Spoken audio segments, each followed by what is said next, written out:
ఎమ్మెల్యేల అనర్హత విషయంలో ఏపీ శాసనసభ స్పీకర్ వ్యవహరిస్తున్న తీరుని చూసి ఇదేం స్పీకర్ వ్యవస్థ అని జనం దుమ్మెత్తి పోస్తున్నారంటూ వైకాపా ఎంపీ రఘురామకృష్ణరాజు ఆరోపించారు.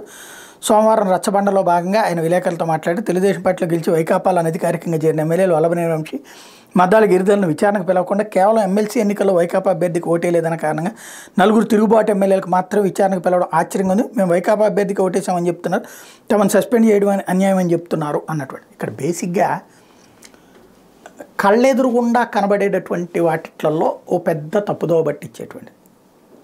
ఇక్కడ ఎమ్మెల్సీ ఎలక్షన్లో ఓటు ఆధారంగా తీయలేరు, నో డౌట్. అందులో మెయిన్ పాయింట్ ఏంటి, వాళ్ళు తెలుగుదేశం పార్టీలో చేరిపోయారు కదా, ఇంకా ఎందుకు మనం దాచుకోవడం. ఇప్పుడు ఆనం రామనారాయణ రెడ్డి తెలుగుదేశంలో చేరలేదా, కోటమిరెడ్డి తెలుగుదేశంలో చేరలేదా, మన లోకేష్ కార్యక్రమం ఎవరు చూశారు, చంద్రబాబు సభలు ఎవరు చూశారు, మేకపాటి లేదా, లేకపోతే ఈఎంఐ శ్రీదేవి చేయట్లేదా. కాబట్టి ఉంటుంది.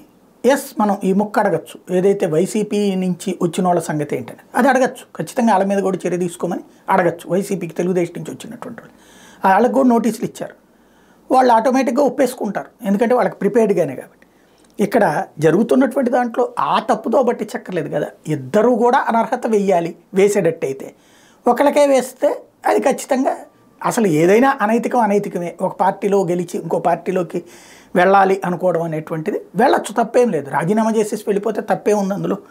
అనర్హత వేటు వేయించేసుకుని వెళ్ళడం అంటే తెగించి వెళ్ళటం.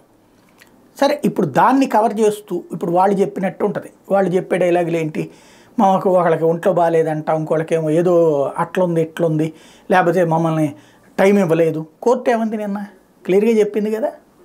ఇంకోటి అట్టట్లో ఇప్పుడు పైన లోక్సభ స్పీకర్ మనకు బాగా తెలిసిన ఆయన కాబట్టి మనం చెప్పినట్టు వింటాడు కాబట్టి మనం ఏం కాకుండా చూసుకున్నాం. మరి అంతకుముందు శరద్ యాదవ్ని ఎందుకు తీసేశారు, సింపుల్గా తీసి పడేశారు.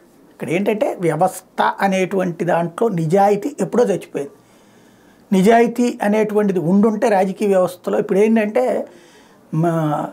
ఉన్న వెధవల్లో మంచి వెధవను మాత్రమే అనుకుంటున్నారు జనం, అంతే తప్పించి వెధవ కానివాడిని ఎన్నుకోవడానికి అవకాశం లేకపోయింది పోయింది.